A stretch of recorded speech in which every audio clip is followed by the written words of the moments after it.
Okay, where is our... How do I share this immediately? I'm just gonna... So we're not on Twitch right now. We're just going to be YouTube. Can't get it to work. Can't get what to work. Yeah, I don't know Yeah. why Okay. I'm running into a problem, but I don't want it to just ranch. Okay. Yeah. So then just go back to the Facebook post that you had written and just say we're going live on YouTube. Same, yeah. Share.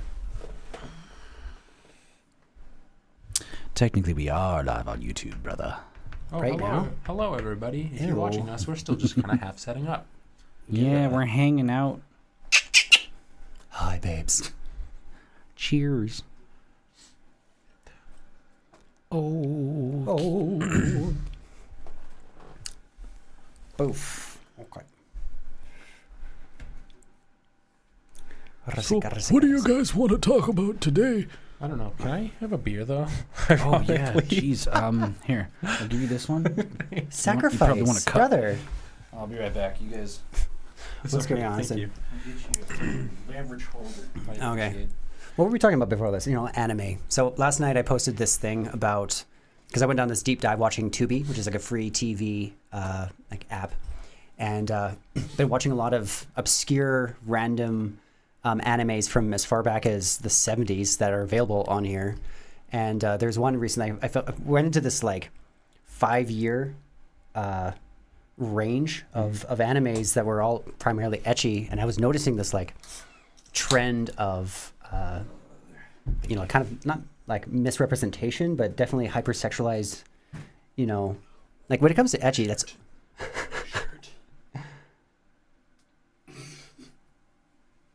what was that you've been talking about? Get in here, man. Let's get More anime. tits is cool, but it's not always a winning point. I don't always want to see tits. What's wrong with you? I mean, Tits are the most perfect. Tits are the best thing nature ever invented. I'm And gonna cheese is the best thing I'm gonna sit on my foot so I'm the same height as you guys. Bet. oh, sorry. Damn it, It's gonna slouch. shoddy. Sade. All right. Alright. Here we are with my boys. Here we are with my boys. Some pee. Don't worry, Yeah. it's just pee. All right. What's up, YouTube? What's up?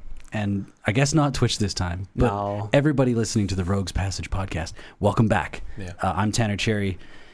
We're hanging out, shooting the shit. It's the boys. Yeah. How you guys doing? Pie.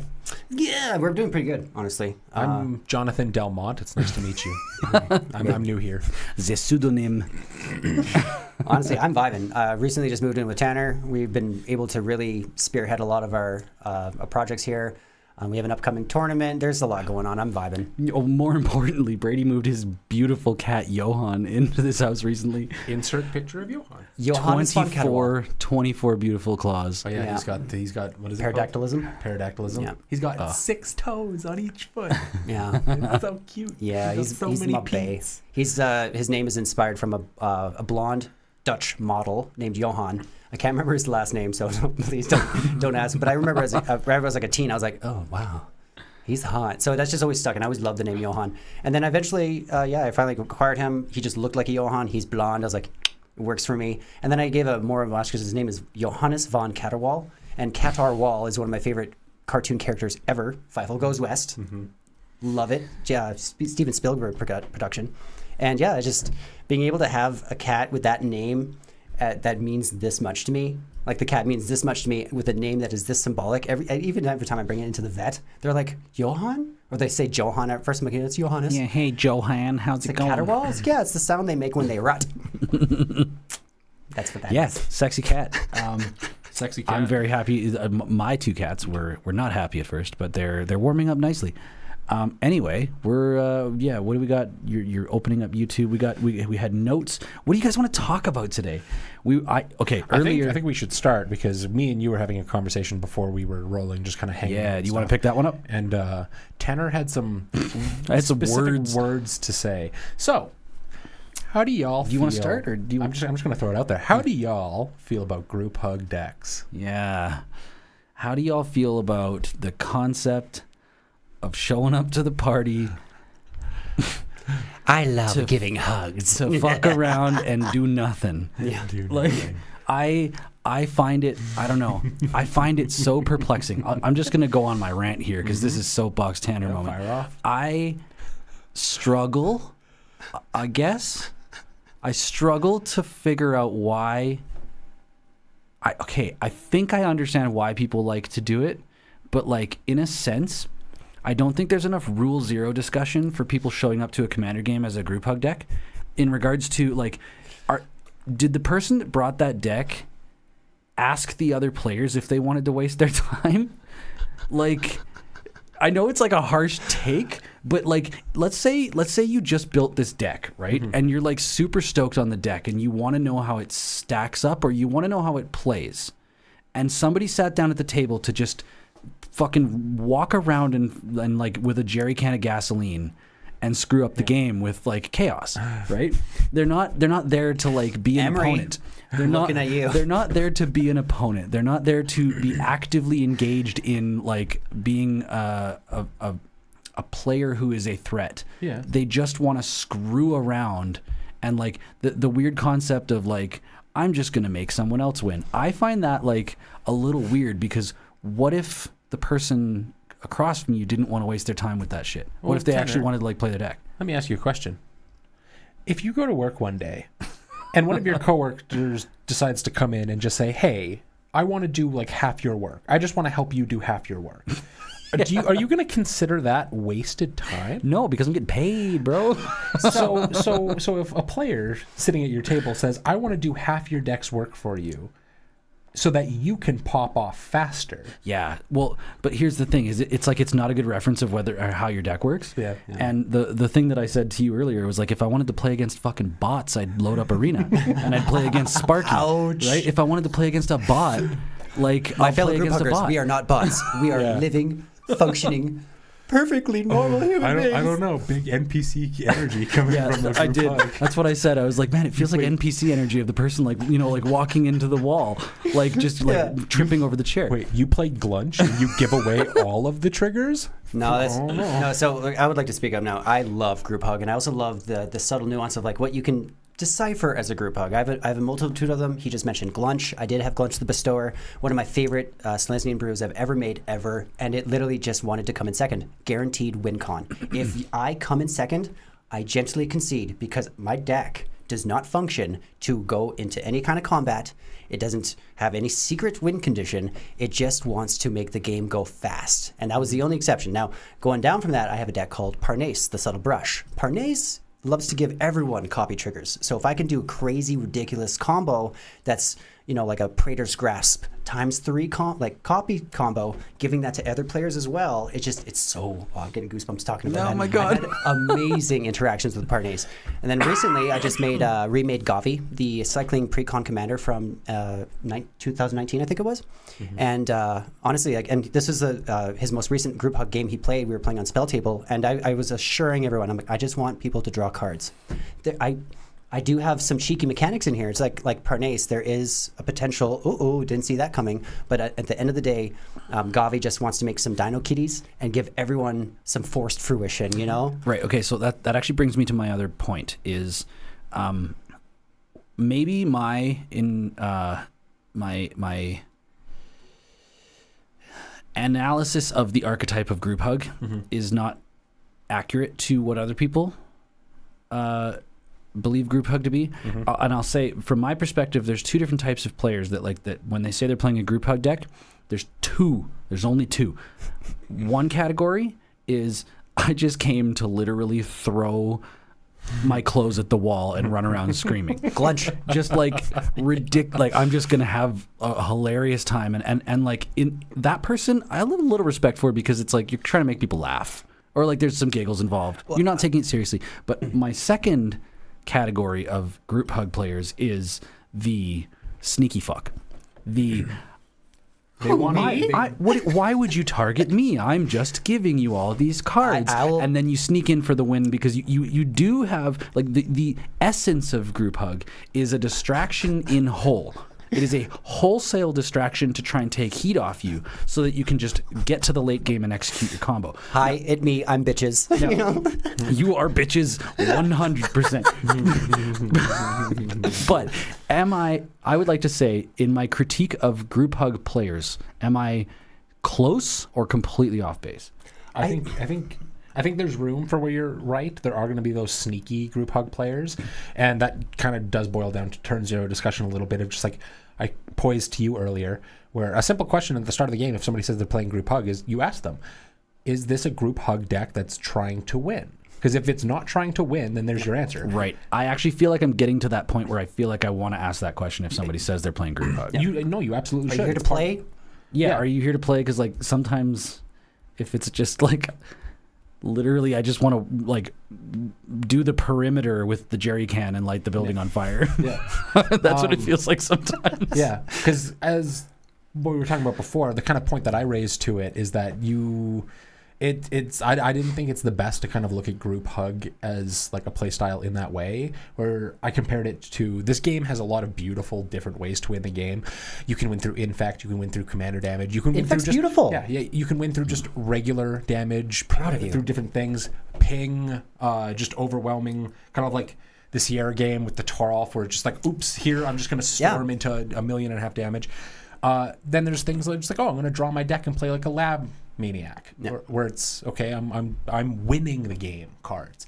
But then there comes down to things like group hug, where it's like the nuance of it's somebody else's specific win con. They're not looking to win the game in the conventional way, which is I'm the last player standing. They're looking to win the game of I achieved something specific that I wanted to achieve. And that's where I think a lot of group hug does sit, is it's king making, which can still be annoying for a lot of people. King making is a whole topic I would love to talk about as well. And that's honestly, I think that usually what group hug decks do come down to is to king make or to have the most spectacular, generous plays possible. Yeah. Because I think, and now I want to, on your point of what, like two types of group hug players, I think it's a bit more ephemeral. I think it does come down to more or less to kind of like, you know, angles that you're expressing there, but then it comes down to the player's mentality in those directions. So I think, as an example, if you set yourself for a win condition being like, I want to Tempting Worm turn 2, Jordan Cross, looking at you, I've never almost pissed What is myself Tempting off. Worm? So when it ETBs, every opponent may dump their hand for permanence. What? Yeah, literally. And it costs 2 mana. Yep. It comes 2 out, mana, everyone everybody has, puts permanence from they their hand may. onto the battlefield? If I They may just remember different. correctly, it's starting in turn player order. You may put a permanent from your hand onto the battlefield, then repeat this process until no more permanents are put onto the battlefield. And I've done that. And guess what? Turn 2, my victory for Glunch was coming in second, and I gave Jordan the infinite Feldegriff combo. Yeah. It was in his hand. He didn't know if he was even going to get there. Yeah. Bam, just like that, you know, and like literally all of us in hysterics. Yeah. All of us in hysterics. That may have just been reverse CDH, you know, like.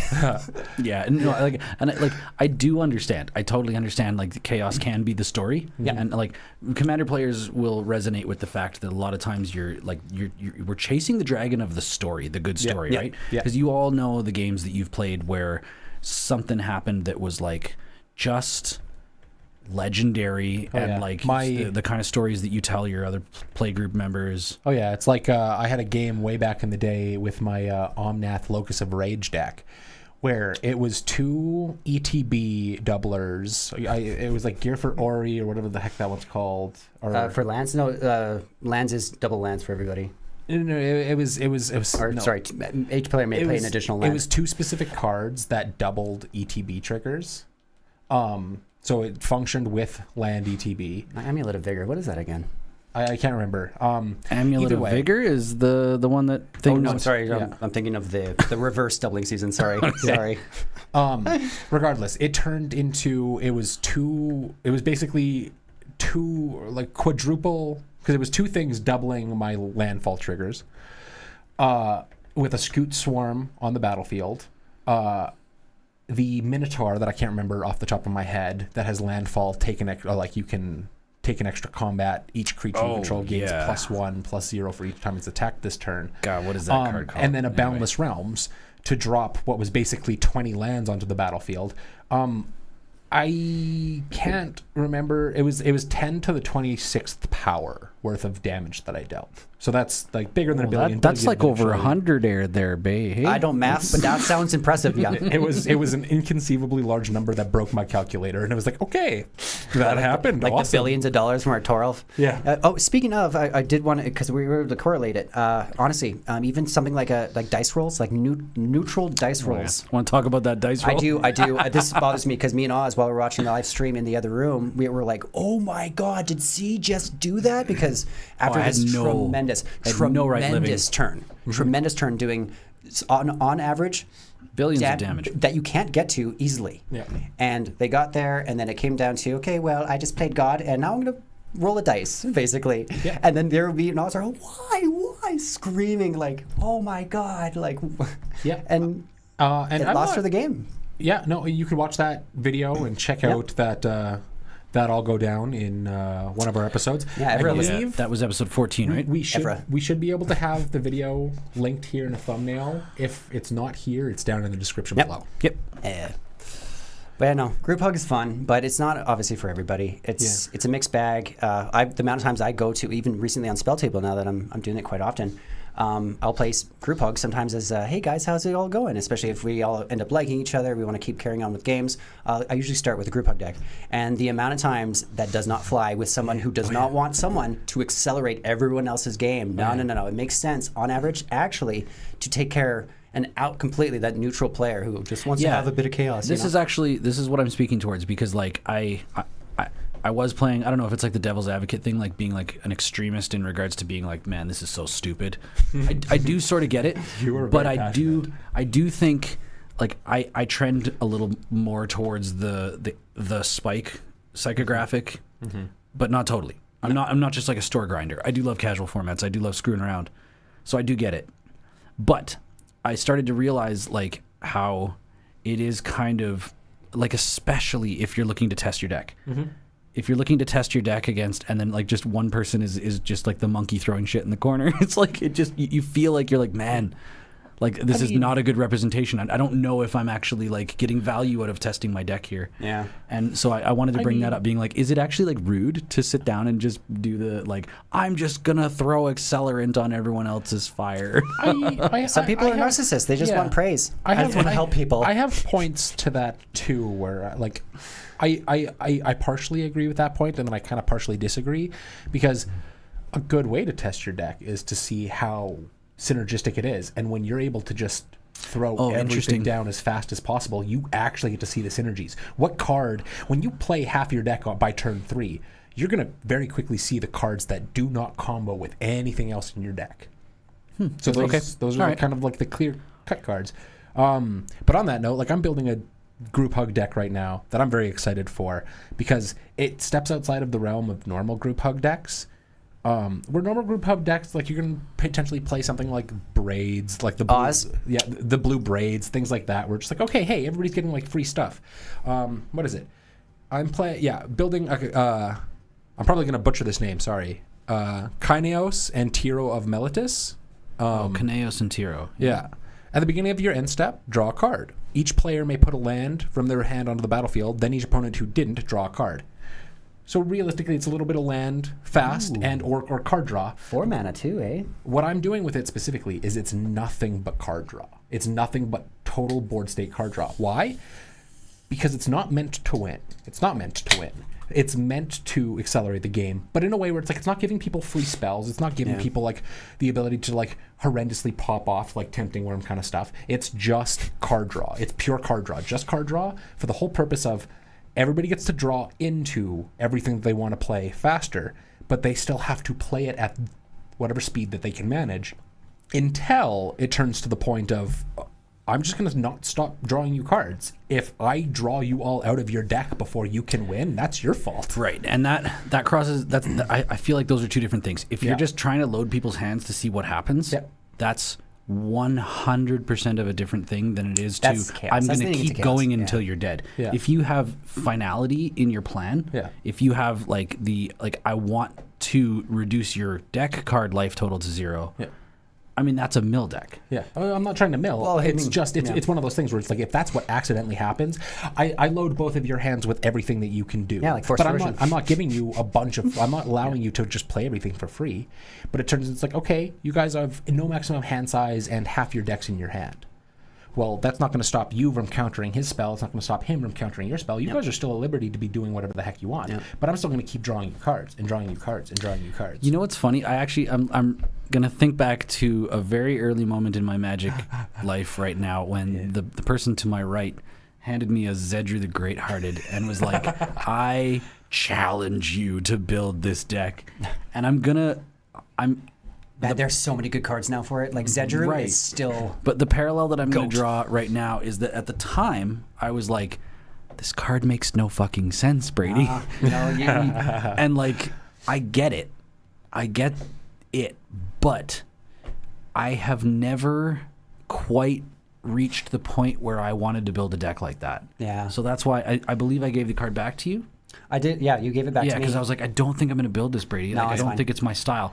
And the closest I've ever been in my own personal Magic journey to building a group hug deck was when I built Kenrith, the Returned King. Oh, you called that And- group hug? No, the only reason I called it group hug, and I lied to myself. I told Yeah, you myself did. that I would. I told myself that I would use his abilities on other people because you could. Yeah. But I But you never never did. Yeah. And my mission was that I was every time I cast Kenrith and he was on the battlefield, I was going to wear a Burger King crown. And I just never got the crown, but I was going to be like, bow to your king, and like if you beg for your king, I will do deeds for you. I don't. And- That doesn't fly for but some it players. didn't. It did not jive with me. I didn't resonate with building a deck where I was going to give a bunch of other people stuff. Yeah. I guess I'm not like a competitive player, but I am too competitive for that. You're just I like think I gaslighting just- yourself with your own Yeah. deck, bro. I think I kind of just cracked a little bit of the code here, though, because I'm thinking towards some of your grasshoppers, the people that you've brought in and have been like teaching how to play Oh, Magic, the River Cafe Phyrexians? Yeah. and then even going through some of our friends and stuff that aren't even like the most express, like that, like don't play that often, but just get to. I'm kind of noticing, at least out of our play group, a pattern now that you bring it up. Yeah, Tanner, you're a lover of Pioneer and some of the other more just like strictly competitive formats. Like there is no group hug in Pioneer. You could, but that's actually why are you playing it? Because there's nothing but trying to win in things like Pioneer. So it kind of makes sense where I'm looking at it from like me and Brady's perspective, and it's like I don't think it's having played the game that wise, but you don't build a lot of decks the way that me and Brady do. Like Brady more than both of us. Brady's like the turbo brewer. Yeah. Though there's a reason I have ADHD and I struggle with OCD. And like with depression issues aside and, neurotic tics, Magic deck brewing is panacea. It is a safe place for me. And now I have almost 60 decks. And once I'm done with, my next batch, I'm going to have maybe around 70. And if I keep going with this, I could keep going. But at the rate that I'm also going, like, because I have 6 that are devastating. Most people like to argue about whether I should play it. And then the rest are around power 5 to 6, like, Gavi or weird group hug mechanics or just silly shenanigans or decks that aren't that strong but have savage combos that may or may not pay off. But I don't know. When it comes to it, I do love. And the faster I go with my deck building as well, it actually inherently, and I'm not lying, it has done so much to help my own in like normal life strategy. I mean that, especially when it comes to math. Like if I quit Magic right now, I think my math skills would. Building Magic, playing Magic. Yeah. There is very real parallels to life skills. Yeah. How to be a good person. Risk management, like threat assessment. Threat assessment, yeah, yeah, threat 100%. Man, when I'm Politics. at co-op, I really need to know Bartering. my threat assessment. Yeah, but yeah, that's kind of the thing. We're just like, I wonder if there's that like certain nuance of we've outlived the competition. We've played the overly oppressive. Oh, we're just taking control of this game. We've pissed off enough players. We've induced enough salt that it just kind of turns into like maybe there's a trend there where the more you play, the more decks you build, and the more that you kind of get past that point of like, I've won over 1,000 games of Magic. Now it's time to force other people to win. Okay, yeah, I get that. I've been God, and now I'm ready to humble myself. I realize there's like an effect that happens when you tune a deck. Like my Locust God deck is a deck that I care about deeply, and like I basically shows. every change that I make to it makes it a little more efficient. Yeah, like it's not there yet. It's not at 100%. It's not even close. And I would say it's a firm power 8 though, Yeah. guaranteed. Right, but You like just get a couple more you tutors haven't in there? Yeah, you haven't pushed to make it competitive yet. But like I love that deck so much, but I'm noticing an effect that every time I put in like another couple cards that make it that much better, I get to play my deck less. Yep. Because Yep. people don't want to play against power level like that often. Target players looking at you. So Bryson Starn. I'm like pricing my deck out of my own enjoyment, right? Yeah. Like it's getting and a lot of Magic players, a lot of Commander players reach that point, and then and I've done it before too. Like I've like, okay, I'm gonna dial this deck back a bit. I'm gonna like tone it down a bit so that I can play it. Yeah. But I'll never do that with Locust God. I'm gonna climb that mountain until that thing is perfection. I can't. We No, I actually- personally don't. Yeah. Well, we actually kind of, I kind of half covered this on like our origin stories of Magic in the first podcast. Go check it out. Where I kind of talked where it's like when I first started playing Magic seriously, I was taught and trained by CEDH players where it's just like, oh yeah, trying to go infinite on turn 1, 2, or 3 is the way to play this game. And that burnt me out early in the days of playing Magic. Where like now I build things, and we were kind of half discussing this. A video to follow at some point in the indiscriminate future for weird deck building. Where it's like, it's why my Henzi is the way it is. It's a very potent, very powerful deck, but it's not really meant to win through one thing. It's not really meant to be like a Locust It's God. circumstantial. Like you It's swoop in for the kill. It's very Art of War. Yeah, it is. It is a deck that just loves to. It's a toolbox. It loves to meddle. It loves to do 1.5 million things. No game really ever plays out the same. The closest it ever came is when I had the infinite combo that was in there. And I won a few games with it, and it was awesome. But it was too easy for me to just be like, oh yeah, I have red cap combo. Yeah. Yeah. It became too easy and too quick for me to just lean into that infinite combo and win with it. We're just like, I'm not having fun with this anymore. So I just turned it into weird pseudo janky brew stuff where it's like Devoted Druid. Not Devoted Druid. Druid of Purification. Yeah, you abused that one way my too favorite, much. one of my favorite cards in I've Magic. never seen somebody get so much mileage out of that card. Yeah. I won a game actually with it on our channel once by politicking with Tanner the entire time because he kept abusing it. He did it like 4 times that game, and then every time, and he'd be picking apart at his Itali brew, and I'm just like playing Rakdos, being like, tell you what, Tanner, I'm not going to destroy your artifacts. I would ask the same of you, and he was like, you know what? Yes. Yeah, good deal. And I won. See, and that's exactly what I mean. It's like I made the conscious step to look away from like, oh, I can just play oppressive field wipe cards that would do the exact same thing and put me in a better state. But instead, it's about throwing down that fun chaos, it making the game experience, giving other players actions that they get to make choices with to politic for. That's why I love Pardes. Yeah. Like, oh, frick. You know, like the one time I was playing, well, I could have said fuck. Anyways. No, sorry. I'm actually like, I feel like you were just channeling the Commander Cookout guys. No, I wasn't actually. I was trying to watch my language. Anyways, no. One of my grasshoppers recently, one of my Phyrexians, Aiden, very very talented young player. He's only still kicking ass. I'm really proud of him. And we were playing one day. It was with Parnace, and he ended up copying it with a clone. And I was like, are you sure you want to do that? He's like, yeah, by all means. So then I was like, wait a second. And I looked at the interaction. It was like 2 on the same battlefield. What the fuck does that mean? Oops, sorry. And then go nuts, swear. okay, whatever. Anyways, and then I had a Siphon Insight in hand. I was like, I tell you what, we'll go infinite with this spell. We'll mill them out or exile their libraries, and then I think I can beat them. He's like, yeah, sure. So I do that. We pass back and forth Siphon Insight, exiling everyone else's. Siphon Insight here, Parnace, Subtle Brush here. It's here. We put them here. It's always in the center. Here. And whatever. But yeah, no, I had Vision Skeins in my hand, and then I made everyone draw 2 cards. Nobody, they're like between the 2 opponents, it was just me. I was like, Aiden, just want to say, fuck it and go from here. He's like, yeah, okay, let's get a new game in. And literally, we were in hysterics. I had never in my life seen that. I kept running back because Emery was over at another table at the house at the time, and I was like, Emery, be proud of me. Notice me, senpai. Notice me. We were cut from the same cloth, honestly. Yeah. What you fucking with some stuff over there? Also, hey, hi to everybody that I can see that's chatting in the YouTube chat. Yeah. I set up multi-streaming for the tournament this weekend, which we'll also talk about soon. Yeah. Shout outs to Michael Boyer. Michael Boyer, he's Michael coming to our and tournamente. And Brian. Yes. Brian Bushanon, is that Brian from Into the 99? possibly? Brian. Yeah, that's Brian. Yep. Mr. yeah. Brian 99. Fly, Oh, yeah, just group hug fly. must die first. Yep, been there. Yeah, right? Like, I you mean, can't yeah, disagree no, with that. and that's exactly kind of part of the whole conversation too. And I think we should probably shift on after that, which is group hug.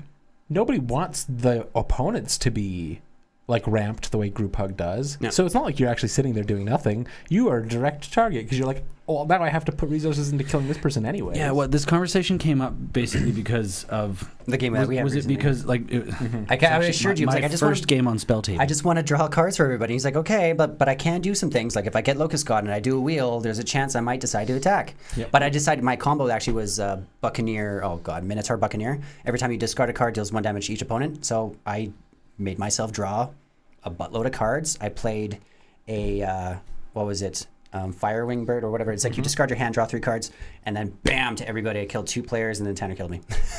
Ooh, okay, we got Michael saying in chat, thoughts on splitting the format CEDH and Commander. Do we want to take turns on this? What do we? Um, Okay. what- First, I want to know a little bit more about what he means by that. Well, okay, I'll show you what I interpret from that because right Yeah. now,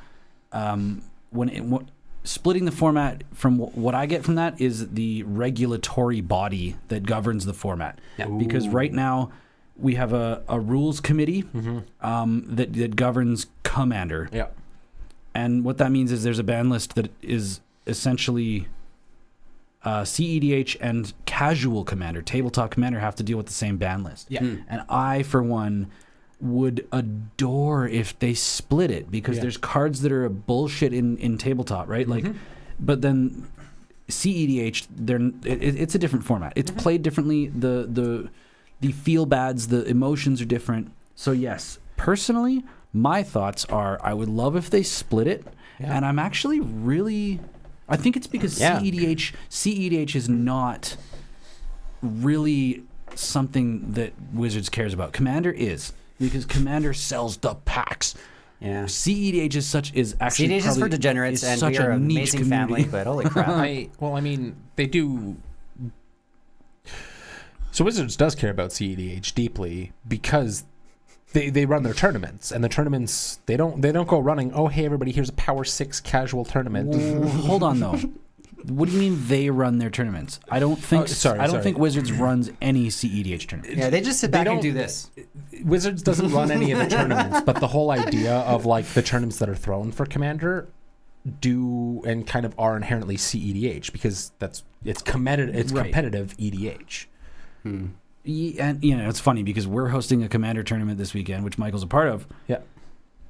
It's not CEDH. No. You know what's great about actually this? But we went out of the realm to make sure that it was to specifically it's- limit and be vocal about like, okay, hey, gear your things down. Make sure that like certain sort of combos or like certain play styles to try and forcibly win on like turns 1, 2, 3. Yeah, aren't you a can thing. you can tell when you look at a desk list Yeah. if it's a toolbox to make a combo pop, Yeah. Yeah. and that's it. Yeah. Right? Like a bunch of interaction and just like make my combo happen as quick as possible. Yeah. Yeah. Now that we did say we discouraged that, but like man, we had a conversation about this, Brady, as well, like about Yeah. like CEDH, and I was like, there's no such thing as competitive EDH It's because there's it's- CEDH, Yeah. but it does exist in a gray area when you're asking people or inviting people to come compete in a power level 8 tournament. Like, there's a point I'd like to make to this because I kept using the word competitive, and you're like, Brady, it's not competitive. But like, okay, and I now have the right way to explain this. For me, Power 7 and 8 is competitive in EDH because you're adjacent to the toppest echelons of efficiency, right?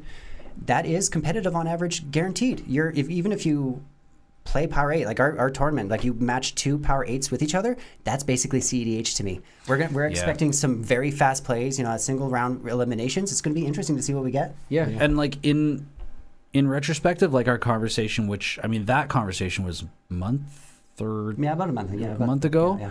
and like I guess like really in essence, if you use the word competition, the competition is whatever you define. So yes, CEDH is like the top level of decks ever made, like the most efficient power and combos, blah blah blah.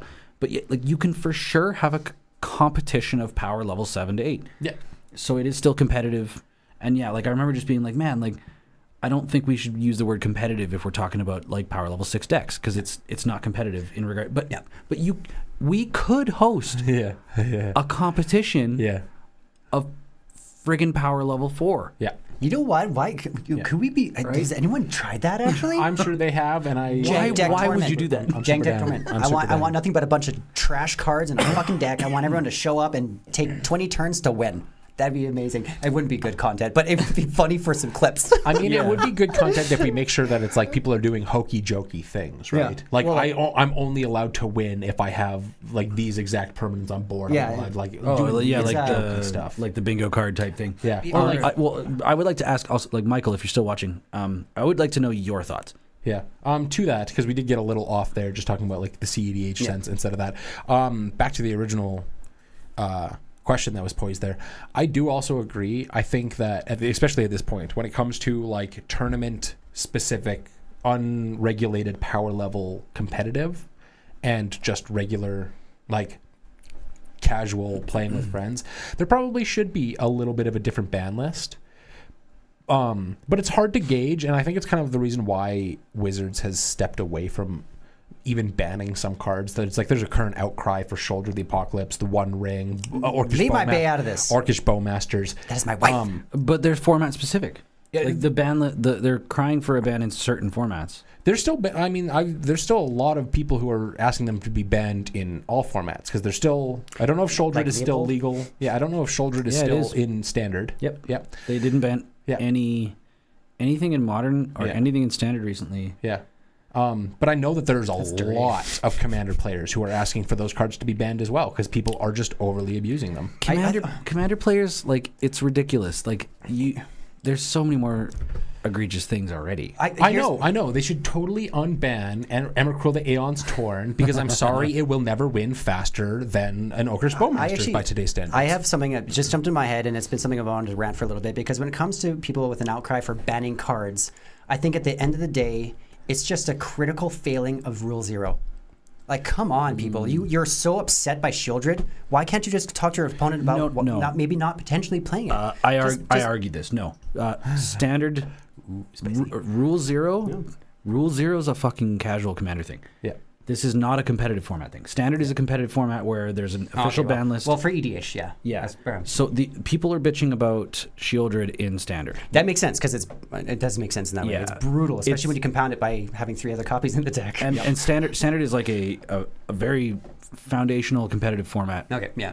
And people look to Wizards to regulate it. Yeah. Right? And it's irresponsible of Wizards to let it go to shit. And like Modern right now is having a real hard time with the Rakdos scam deck. With Grief and Fury. And Still. like these two evoke elementals that are basically like, oh sure, they cost 5 mana. Never. You never pay 5 mana for it. You pitch something else from your hand and you play it. And now even these decks have been made so much more egregious with the, I don't know if you're familiar with the Feign Death. Mm-hmm. There's I love Feign Death. That's some Feign good Death combos is of like that. a 1 mana instant that, like, if this creature would die, just bring it back to the battlefield. Yep. So that's what's like the abuse of these triggers. Yep.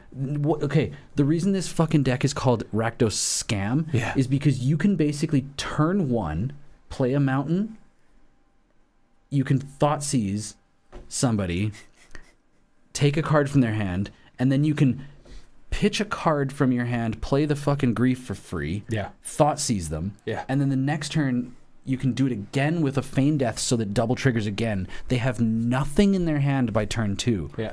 And it's such a scam. You're like, I mulliganed, I kept an opening hand, and then by turn 2 you're like, I have no cards in my hand. And that doesn't happen that often, but when it does, you feel like you got fucked out of a game of Magic. And so everybody's just like, you have to ban something here. And then the recent ban and announcement list that came through, Wizards was like, all formats are fine, no bans. Well, it's because I think all of the content creators, for the most part, especially over the last like year or two, have all been sort of leaning into more of the turn 0 discussion.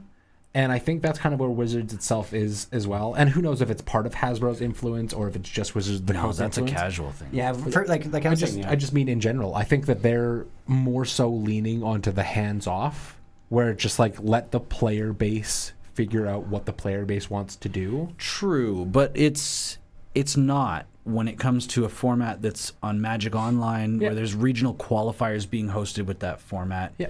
There's pro tours being hosted. Like, you can't be hands off with a format where it's you're the curator. Yeah. You're the curator of the ban list. So like casual is the only one where Rule Zero comes Yeah. in. Like anything Well, that's competitive, they okay, have so to regulate a ban I actually list. have a point to add to this now. Actually, I have two things I want to ask you, Tanner. Or one thing I want to ask you, but I have a point now I'm going to throw out there. So, playing casually in EDH, because my point earlier about the Rule Zero, I was leading into the Commander. He made a solid point about everything else. It makes sense. However, in terms of Commander, I see even a lot of Commander players make these call for bans.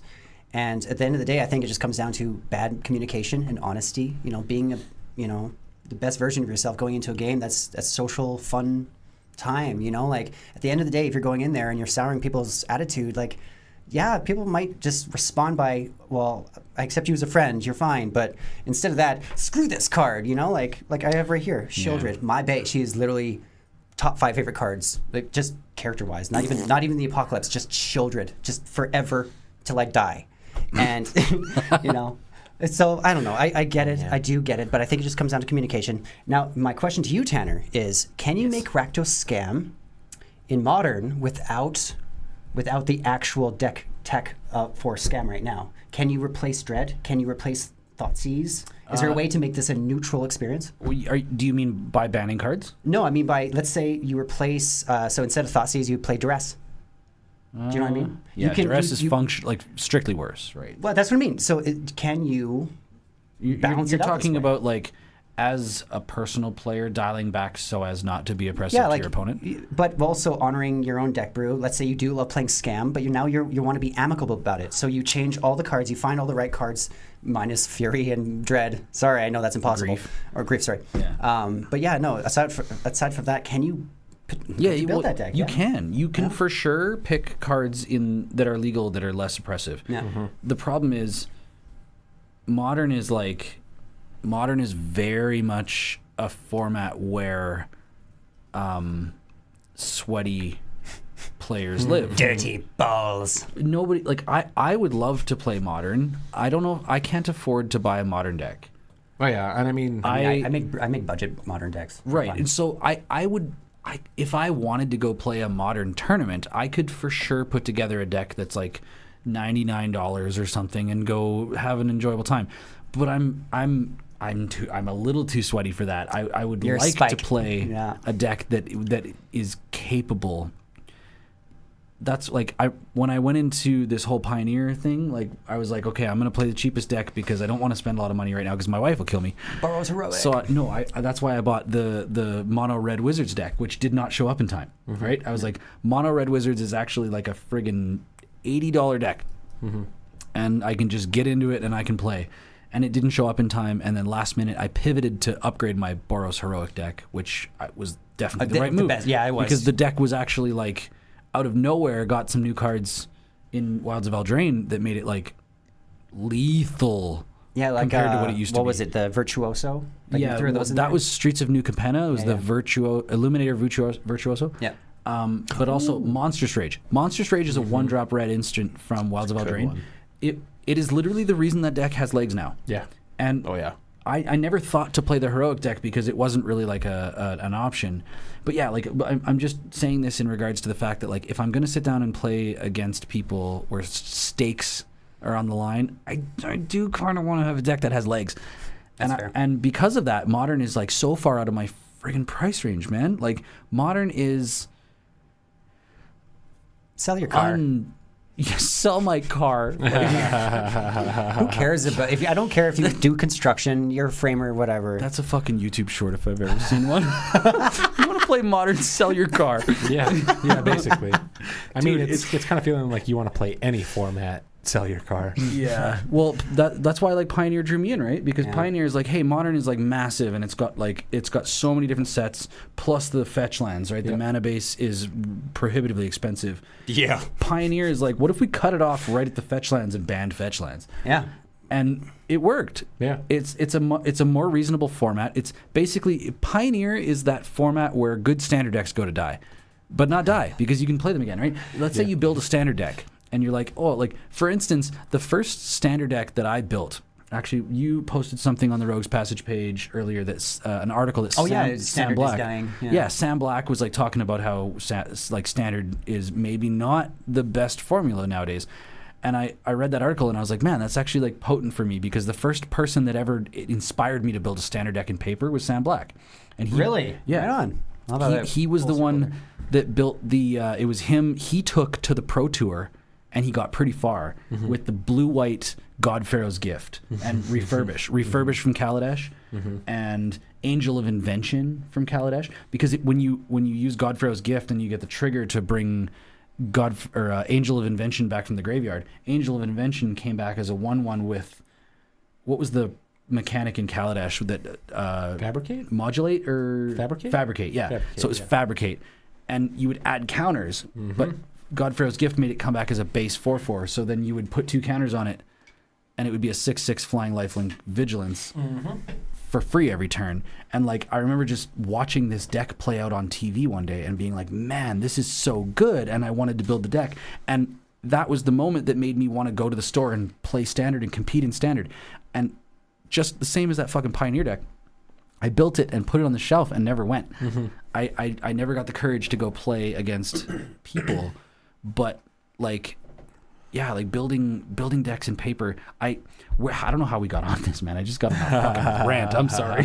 No, It's fine. We're passionate. That's okay. It does bring in to a pretty decent segue here of what is the advantages and disadvantages of using stapled and pseudo abilities in Magic when they don't actually exist as they're printed on cards. Yeah, like Things heroic, inspired, constellation. What do you mean staple? Like evergreen abilities? Not evergreen. No. So like when So it's like heroic is probably the primest example and perfect because we were just talking about it. So there's abilities out there. like virtuoso. Yeah, It's where pseudo-heroic. or it's not It's- heroic by name, Yeah. like Right. by ability name, but it's the same Yeah, effect. it is the same as heroic. Like it is basically when this creature's targeted, it connives. Yeah. Do you think that like it's stronger to not have the word heroic because heroic halfway limit like kind of limits it? Or does it even actually limit? Sometimes it does. Actually, did any of the? I think the only difference in those abilities is the in italics the word heroic before the sentence. Yeah. I don't think that they're different in any way, really. But why would they? That's actually interesting then that they would do that because there's been plenty of constellation spells recently, released that don't say constellation on them. I just find it interesting. There has to be an homage, or it pays tribute exactly from where it's from. So if we're going back to Theros, sure, we'll use the abilities then. But I kind of find that to be a little bit of a cop out. Like once you create a really cool mechanic, Yeah. like inspired. I want to see more inspired. I want that to What come is back. inspired again? So whenever it untaps, you usually pay into ability or some other kind of cost, and then you get some And then weird, silly ability. Yeah. Yeah. One of my favorites is a shaman, a Minotaur shaman. That when it untaps, you can pay 2, 1 colorless and a red, and you create a copy of any creature on the battlefield, except it's an enchantment in addition to its other types at 4 CMC And then in stays? red. Yeah. Cursed Mirror, yeah. It's one of my win cons for I think it actually Shit, gets that exiled. sounds like I a do good think card. it gets. Oh, I yeah. think Oh it wait, I gets was gonna say if exiled. it stays, that's pretty nuts. Yeah, something. Yeah, I'll find that up here. But yeah, no, honestly, this has been. Oh no, this sorry, is I was thinking about Cursed Mirror. Yeah, but I know, like, regardless, abilities like that, I find it interesting that you would go out of your way to literally get this on print, and then you would just not honor your work after that. So you mean not using them in high enough Post frequency? fact. So it's Yeah. like they're not reprinting heroic on new cards that have nothing to do with Theros. Right, And so- it's like why make the heroic to begin with? God, it'd be great to have some of the people in R&D on this call right now because I'm sure they have so much to Oh, say. here, let's get on that. Yeah, let's get R&D on the call. Hey, I'm just getting if you're Wizards watching, R&D. call us right now. Yeah, please do it. Um, We're can you? They basically like watching. there's abilities that let's take Sarah Angel for instance as an example. Classic. In Alpha, Sarah Angel does Broken. not have vigilance. The words just say what it does, Yeah. and that at a certain point, I think they printed a card named Vigilance. And then eventually they were like, we should make this an evergreen ability. They call them evergreen, right? And it was like, okay, this is vigilance. And actually recently, one of the most prominent ones they did that with was Surveil. Because if you think back to talking about our the most recent set release here, Ixalan. Ixalan, when it came out back shortly after I started playing Magic, search for Azcanta. It's on the screen here right now. Search for Azcanta says a whole lot of fucking words, but what it really says is Surveil 1. What are you doing? I was looking at the chat, because we have a comment there saying Discover and Cascade. Yeah, Discover and Cascade are... So, Cascade is an ability that's been in Magic for a long time, right? Pretty Quite a long time. And like 10 years, yeah. Something like Discover is a new take. Yeah. And a lot of people are saying it's Explore. Some Sorry, I was people are thinking saying Explore. it's fixed. Yeah. Yeah, it's not Explore. Discover is Cascade, but fixed or better. It's better in the sense that you no longer have to cast the card. Yeah. Ooh, that you can put it in your hand. Yeah. So now it instead also- of if you hit a dud, Yeah. you can put it in your hand. It also opens it up where Cascade was always 1 mana less. Yeah, 1 where mana less than the Discover CMC of the can card. be Equal CMC or less. So this Discover can be whatever the card says. Yeah. So you can have a 4 mana card that says Discover 2 or Discover 1. I don't like that. There's a 6 mana card, Discover 10. No. Yeah. I don't know. Welcome to the Ixalan. It's on screen now. Yeah. Not now for you live stream wonderful. Hold on. I want this card. It's called Enter the Motherlode or something. It's a red card. It's 4 red. This is from memory. Sorry if it's wrong, but it's 4 red. Discover 10, and then Discover 10 means go until you hit a card CMC 10 or less. But here's the catch: if it's a 2 mana card that you hit, you get 8 treasure tokens. You get the balance in treasure tokens. It's kind of actually nutty. You know, I was just thinking, I caught myself because the Emery and Oz on both my shoulders were like, no. Brady, you likes it. You just don't want to go against it. So yeah, I think I'm gonna try to break this a little bit. Discover is so it's not inherently linked to the CMC of the card that cascaded. It's like It's whatever the Discover number is what you do. But it's better in the sense that if you draw into a counterspell, you can pocket it to your hand. You don't just cast it and fizzle. So I think it's funny because a lot of people were like, why did you have to make Cascade better? It's already kind of busted. I mean, like I was already really vibing because like Ixalan coming around the corner, I was going out of my way to find as many Explore cards as I could because I was like, yeah, this is gonna be good. And now they don't really. Yeah. Okay, so it's actually 7 mana, and it's called Hit the Motherlode. It's 4 red. It's called Hit the Motherlode, Sorcery Speed, Discover 10. If the discovered card's mana value is less than 10, create a number of tapped treasure tokens equal to the difference. You get your freaking Rionia refund. Oh my god. Oh, Neheb. Miram. Oh, Miram. yeah. Oh, Miram. Oh my god, Chiscoria. Yeah, these are like the fun like commander chase rares Yeah. from the set. And Yeah. like I also got a bone to pick with you, Wizards of the Coast.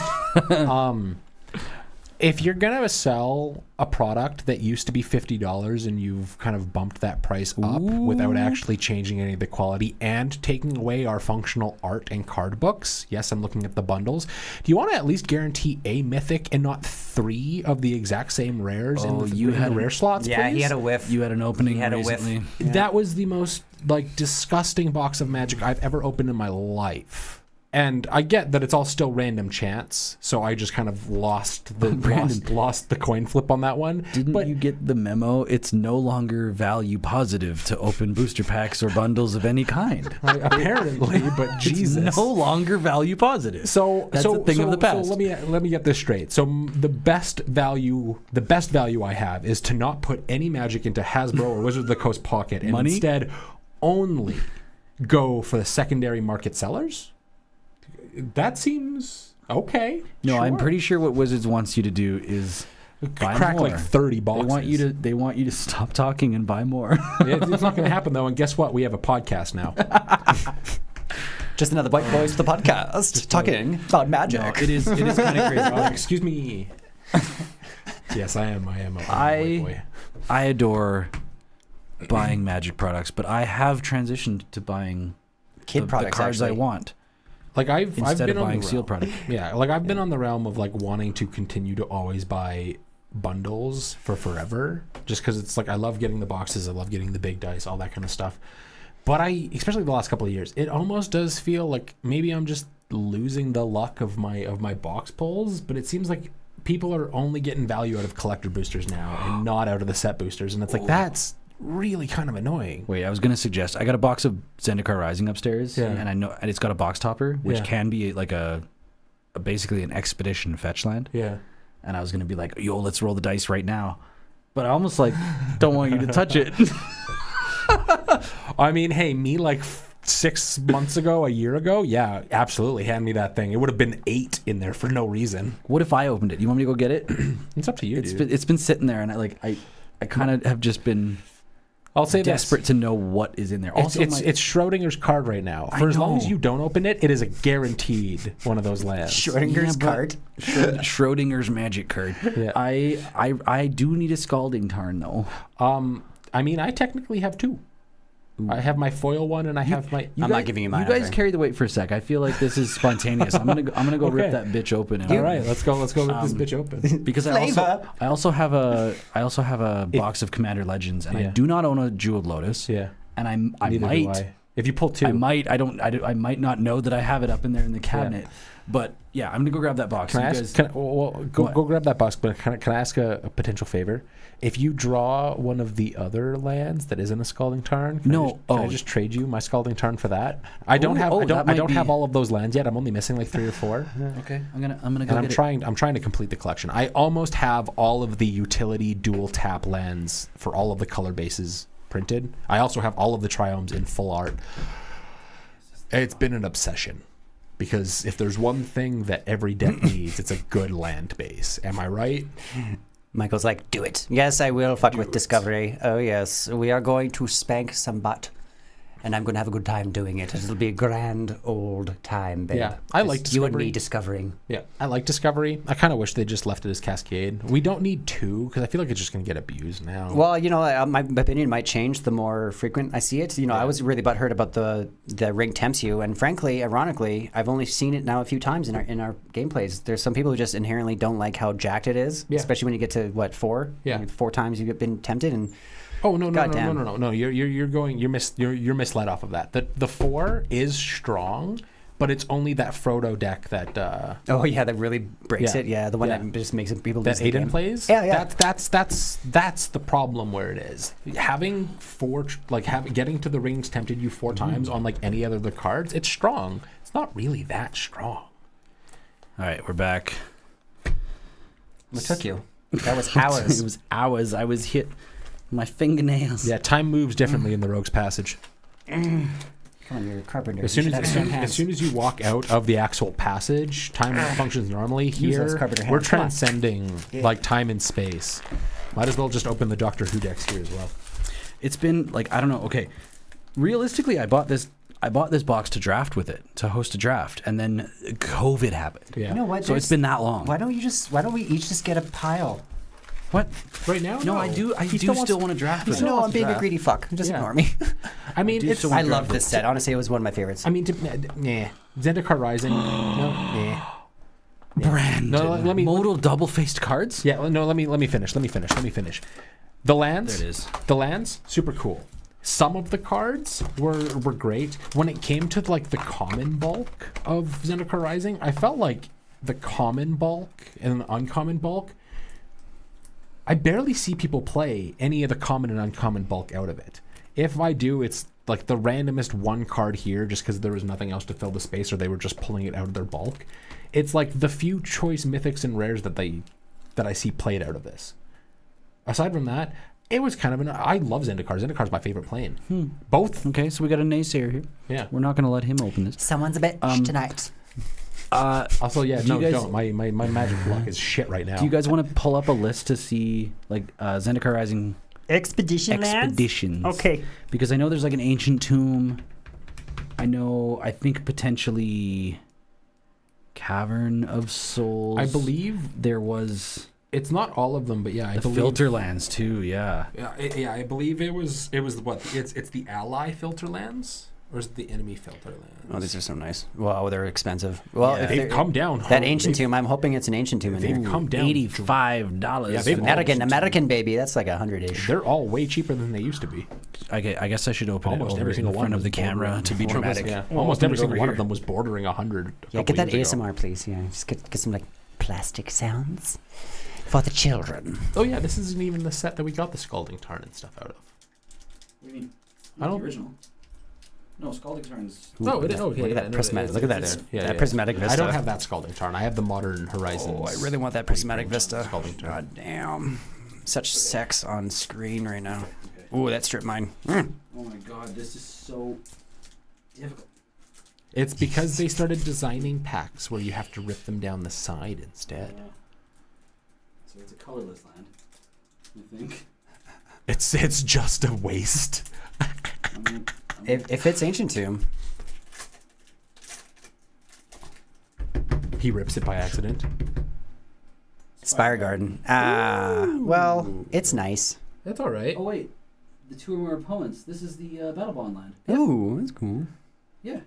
Oh yeah, That's all right. Nice. Okay. yeah. That's about $17. That one. 13. Or I guess, I American, guess yeah. the- That'd be the about American. 17. Yeah. Did I step on a cable? Okay, that's I not finally know. I finally know. bad. Yeah, that's not Ooh. bad. I don't. Oh I- damn. America, money, let's go. Oh, I love that. Oh, it's a bit of our own aesthetic, isn't it? Look at it's that. etched. The etching not is foiled, just. but like, yeah. Any chances? Damn, I don't play Gruul often. It's I beveled. was just gonna say I'll suck your tits, babe. Excuse me. I'll trade you for a Scalding Tarn. Excuse me. Oh yeah. Hey, Yeah. who has a Scalding Tarn? Ooh, interesting. Who has two Scalding? Hey, if I can trade it for a Scalding Tarn, then I technically opened a Scalding Tarn. Right, and don't forget, guys, I own all these lands so that we own all these lands. I own all these lands. I just don't have this version. I actually think I do have a Spire Garden too. I'm definitely still I going to have. Yeah, I honestly I toss have. you my Scalding Tarn though. I have. What version do you have? Modern Horizons or Modern wait, Horizons. Was it Modern Horizons it's- 2 that they finally reprinted the fetch lands? Yeah, the fetch lands with the some of them were just reprint or like newish art reprints, and then some of them had the retro borders. Ooh, yeah. Yeah, the only one I don't have is Strip Mine so far, and an actual because we have I have a Proxede, where the freaking Ancient Tomb, but everything else I have, yeah, just not these versions. I have the That's expensive to get all these versions, I, damn. I have the Bloodstained Mire That's beautiful. specifically of this art, and then I have Windswept, Flooded Strand, Verdant Catacombs. Here is all of them here. It's Sorry, pretty. editors. I It's think I have pretty. Arid Mesa. I'm missing only a few. Of The them. art in this set is actually phenomenal. That's what I was gonna say because I loved Zendikar. You know, like one of my. I want to get a full print of Morog. Oh, The yeah, Alt-Art Morog is so Morog is brilliant. so good. And, like Yeah. even the like a lot of those creatures when you see the Alt-Art foils, they are breathtaking. Yeah. Breathtaking, and that just and the lands. When Zendikar first came out, not a big fan of the Eldrazi even, but like I loved everything else revolving around the stories. Like every time we come, you know this. You know this. You know Brandon's this. just got the stank You know face. You're getting the couch tonight. You know that, right? Anyways, You're getting the couch for down talking our. whatever. That's why we have two couches. Okay. Okay. Adjacent couches. I'm sorry, big Squidward chin, goddamn Cthulhu badasses. Yeah, let's go. I'm talking. I love their specifically aesthetic. about- They're just not my favorite. Going against, it's just like a lot of PTS. It's like Slivers. I can respect Slivers. I can respect Eldrazi for sure, but you don't ever see me almost ever playing them. Who respects slivers? Lots of players out here in the chat right now on the comments. You let us know. No. As a sliver player with two slivered As an backs, actual sliver. you love them. I like slivers. I don't respect slivers. That's that seems contradictory. You don't respect the man who holds a gun to your head. What if I You did? you fear the man. You acknowledge his power. You don't respect him. What if that's a kink of mine? Okay, well that's a different story. Load my face up, Daddy. I'm not kink shaming you. And that's our show. Thank you for. What else do we want to talk about? What else, indeed? We are. What are we actually looking at? We're here? just over an hour, and Just we're over an starting to hour? get saucy. We're starting to get a little saucy. saucy. Well, you guys are. I'm on a Well, yeah, sabbatical. we should probably avoid this one, though. I do want to talk about that. No, in the that's future. that's the one that I want to do in the future as well. But Yeah. we can do that in one Okay, loaded what do we episode. got? What do we got? We got Honestly, I would the like grab to bag. the grab bag. I wouldn't mind just mentioning some of the really cool guys that we have hanging out here soon. That you is know? wholesome as fuck. I love I that. really do. Yeah, Into the 99. Shout out to y'all. You've been a breath of fresh air for us.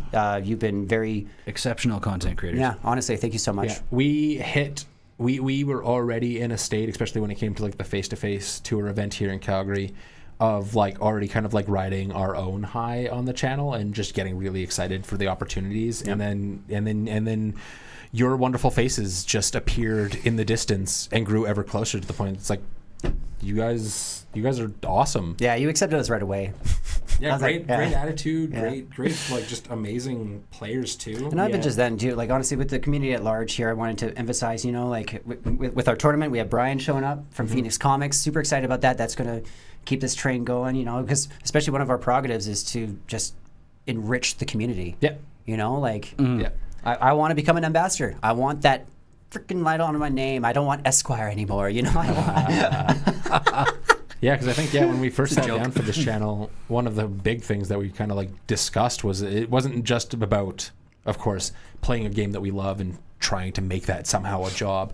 It was we already know so many amazing people. We just wanted to expand that horizon, build a community, bring a place where not only us but everybody else kind of gets their point to shine and the ability to like take their love of this game to another level. Yeah, I think actually the high point of my Magic playing for years was inviting people to come over for a draft for every set. Yeah, you vibe so hard Like every time. that was Yeah. my You always come favorite up way with to play Magic was and actually like it was a double-edged sword because I was like really into draft. Yeah. And I really wanted to fucking win. You had that. Do you remember when you had that set with the lands? He was like, "Oh yeah, this is just a casual $400 deck," but it was just like it was all standard. It was all standard. You just happened to have all the right cards for it. You had the unset. Oh, the my unset Grixis lands, deck. The Grixis deck. Yeah, You had I built a very yeah. No, I'm talking about draft. Did you like draft those cards? no, I bought all those cards yeah, to yeah. build a Grixis deck. Okay, I don't know shit. Yeah, that was like all of the shock lands, all of the check Oh, yeah. lands, all of the like the unstable basics. Yeah, I built like a Grixis mana. Anyway, that's beside the point. I'm talking about like I loved my favorite way to play Magic was to buy a box of every set of draft boosters and organize like a draft with our homies. Love you, Mike. Yeah, love you too. Sliver collector here. One must respect the classic utmost drive. Yeah. It is a legacy degeneracy. Oh, I'm right there with you, buddy. I think I own every sliver ever printed. Half of them are foiled at this point. No, I get you. I just Hold up. So you do own the Slivdrassi monstrosity? Yep. the playtest card. Is there a sliver that you don't own because of its rarity or because of its I don't think so. elusivity? I've found so many to even give you, and you're like, "I'm sorry, I already have that." So I went about and I built my first sliver deck, and I didn't have all of them then. And I sorry to steal back from when we were talking about all that. Yeah, I built my first sliver deck, and I just bought like a little bit more than the deck needed, just because it's like, okay, hey, I want options. Hey, I'm super stoked to build this sort of thing. So there's a bunch of them that kind of came out of that, but the majority, because it was an oops all slivers deck, was like the whole point of like why I built the sliver deck is because everybody hates slivers, so I built it to be kind of bad. Because if there's no counter spells and there's no like cultivates and Kodama's reaches, like how it can't be that good when the best I can do is just whatever the slivers can do. I'm not doing all the rest. But then it's sort of grab bag. yeah. But then as soon as they announced that they were printing the new Sliver Commander, Sliver Gravemother, I immediately went out of my way and I just bought the rest that I didn't have, knowing that they were gonna get like we were gonna get new ones out of the new Sliver Precon. And I'm like, okay, now I just have all of them, and I'm missing only a couple of Eldrazi. Mostly just the devoid ones. Which ones? There's one that I haven't been able to find because it's sold out everywhere. I believe it's a Dimir one, which a landfall ability. Oh, I have that one. Okay, Yeah, whenever you have landfall enters, you exile their library or something. Exile top card library. I think so. Yeah, I have that one. If you, It's real. if you were really committed, you'd get these cards, right? Like they're not that elusive, right? Well, no, it's not that elusive. It's just one of those things where just like every time I go to check online, Yeah, they're just yeah. never there. Sort like of thing. Preston Vanisher. What I was mentioning, Yeah. Preston Vanisher years ago. I was always looking for it. I could never find it. But yeah, no, it's just like I'm right there with you, Mike. I I respect the sliver hustle. I do not respect the sliver decks because, as a sliver player, we're the worst kind of degenerates. No, you know what? You just haven't been on a nice really- date night yet. Really, like it's hard not to respect people. It's hard not to respect the cards. You know, there's It's the slivers themselves. Yeah, that are a problem. they are a problem. But yeah, I think shy of like maybe 10 Eldrazi's, I own every sliver and Eldrazi card printed. oh man. My tribes. Existential terror. Well, yeah. I mean, we went on a tangent there at the end Thank as you. well. Thank you, like Mike. we started with busting into this point here about talking about The community at large. Yeah, no, I wanted to also community. shout out to Stephen at First Player again. Yes. Thank you so much for hosting our first event. Yeah. You are a saint. Yes. Thank you. Yeah, I hope we don't fuck it up.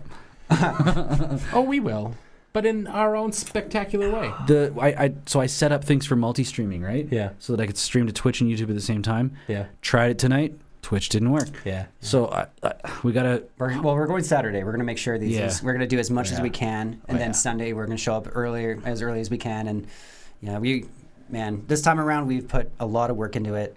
I'm so excited to get this Yeah. off the ground. Yeah, it's going to be fantastic, and I'm so excited to see all of the people who are coming out for this, the weird decks that they're building. I just hope everybody has fun. Yeah. Like I hope that there's not like a situation where somebody's just like, well, that was bullshit. Well, I mean, no matter what, it's going to be a mixed bag. I think at the end of the day, people will inherently show up with a good attitude, but depending on the plays, you never know. Human nature will take over, and someone's Yeah. going to say, "You're a dick." Yeah, and I mean that's Maybe. kind of that's the nature of anything truly competitive. Is at the end of the day, especially when it comes to a tournament, everybody is there to win. Respect, endless respect, if you come to do weird, fun shenanigans, Yeah, make it a right? good time for people, and still manage to win. If somebody shows up with a group hug deck, But like, Well, I mean, you're the one who would know that, so. but I yeah. do have all the information, don't I? Yeah, Tanner here is literally the one in charge. He's actually taking a lot on because this was supposed to be my pet project from the first time around my birthday, and then I was like, wow, like I need my boys to do this right. Well, so we're better as a team. We're better That's as a team, one thing Callie and 100%. I, like my wife and I, in regards to our music project and all of that, like we constantly have to remind ourselves that we're better leveraging each other's advantages and Yep. like being that's- good at what we're good at together and being better than we can be solo as a group, right? that's what we're And- doing right now. Yeah, and this tournament, like there's elements of hosting a tournament that I'm good at. There's elements that you're good Oh, at. I've right? been That attracting you people, too. yeah. I am terrified that I'm the one that has to look at these deck lists, or at least I was until they started coming in. Yeah, And realistically, now that I've looked at all but 5 or 6, yeah. man, they're harmless. Like they're not they're Excuse me, you're insulting me right now. yeah, right. No, You they're fuck. they're harmless in regards to I'm not worried whether I One made the will- right choice. Yeah, okay. Yeah, I That's mean cool. it's a good example too because when you tried to do this for your birthday, we set a couple of restrictions. I think it was like no blue. Yeah, no I wanted to infinite take combos. away blue, and I wanted to. I think that was it. It I was just no wanted infinite combos. Yeah, no infinite combos and no blue, and then everyone responded by building the Being most more ruthless. being the most asinine. Like 3 of the decks immediately that people were suggesting was just like the land most potent destruction, land and, yeah. destruction, And and, then it's we- like. Wow, everybody! You heard limitations and you decided to come. You chose not to violence. knock on it. Honestly, You chose it's violence. an understandable Oh, yeah. progression Oh, of look, things. oh, I'm absolutely. sorry, if you take away someone's fork when they want to eat food, they're going to use their Exactly, knife. exactly. So no shame at this point. Like I don't judge anyone for it at this point. I was just baffled that was like, guys, I just Yeah. want to throw a team synergy tournament where I used bloodshed in the original title. Yeah. Oh shit! That just reminded me. What? I can't talk about this here because one of your opponents is at the table with me. But I think I have something. Should I leave? No, it's I need to talk to you off Oh. air about the way that you guys built your decks because the way that your synergy works, I have suspicions that it might not work as good as you're thinking it will. Well, don't give him hints. No, If it's not a should I? Well, no. Our team? No. Oh, I know there's Yeah. gonna be some gambling to it. That's all. no. I think I might be wrong, but like we need to talk about this after. All right. There's a fundamental podcast. flaw. No, well, as long I can't say any of this around Brandon. We'll talk about this after. For future. Seen some behind the scenes tea. It was literally while I was on Stony Trail driving home from work, and I was like, wait, did Brady overlook this, or did I misunderstand this? No, honestly, we went to. I'll say this much: we knew that there was going to be some consequences. What do you mean by consequences? Well, depending on whether or not things could be synergistically make sense, or Okay, so yeah, we'll talk about this and we'll see if you know what I'm talking future about. discussion. For future discussion. For everyone else to be Anyway, aware of. we've been taking an hour and 13 minutes of your Yeah, let's get time. the fuck out of here. Come on. This has been fun. I you so really, much. I quite enjoy the aspect of live streaming it, just from the little bit. What do you mean mugging the screen over there? I like the chat and like endless thanks to the people who have stuck around and contributed and like hung out with us. It means a lot to us. It really does. Absolutely. It's super Aw, look at heartwarming. Look at our support. Yeah. Mike's like Tanner drafts were our Yeah, best. Michael's saying, yeah, like it. Those were some of my favorite times, and Yeah. becoming a breeder was sort of what put a kibosh on hosting drafts. Are you feeling very? But 2024 coming back, the year of our Lord, Tanner's drafts. This box right here, I commit the promise on the Rogue's Passage right now. This and my Commander Legends box, I'm going to host drafts here at the house. The boy's old enough now that we can probably make it work. So I'm going to start hosting drafts again. I'm going to host my own draft with blackjack and hookers. Nice. You know what? Forget the blackjack. Also, you know what? Forget the hookers. We'll just do draft. I'm gonna create my own draft with cock and balls. And on that note, Hey, thank you guys so much for hanging out. Pew pew. It never ceases to amaze me what kind of words come out of these guys' mouths. Live on the internet. I love you guys. I love these guys. I really do. And Speaking of group hugs, come here. yeah, right. Yeah, we're vibing here. So stoked for Sunday. So for Sunday. Yeah, we'll see you Sunday. Yeah. Michael, we'll see you there. Whoever else may be hanging out. I would say buy your tickets, but it's sold out. Yeah. So we'll see you guys there. See you guys there. And if you're watching this on Sunday, well, hello today. Hope you're having a good day. Bye. I'm gonna stick this right up. No, I'm not. I'm gonna crash the screen. Bye.